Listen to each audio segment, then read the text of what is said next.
মনে করে কিংবা বিরোধী জোট যদি মনে করে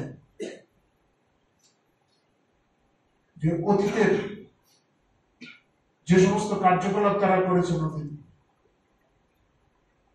সেই সময়টা যদি তারা ফিরিয়ে আনতে চান, তবে তারা ভুল করছেন। এই দুঃসাহস তারা করবেন না।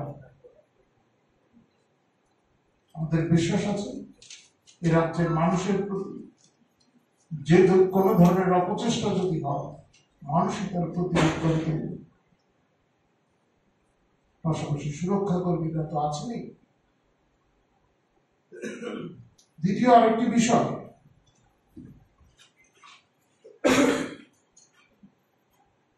গত কয়েকদিন যাবৎ আমাদের প্রাক্তন মুখ্যমন্ত্রী মানিক সরকার, যিনি এ রাজ্যে 20টা বছর মুখ্যমন্ত্রীর দায়িত্বে ছিলেন, তিনি কয়েকটি জনসভায় যাচ্ছেন এবং তিনি তার বক্তব্যে এমন সব কথা বলছেন যা অবাক করার মতো।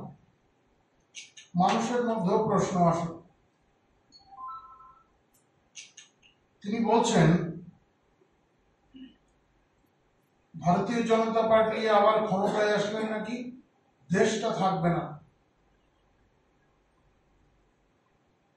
সংবিধান বাঁচাতে হবে, সংবিধানকে রক্ষা করতে হবে, গণতন্ত্র বিপন্ন, এই সমস্ত কথাগুলি বলছে।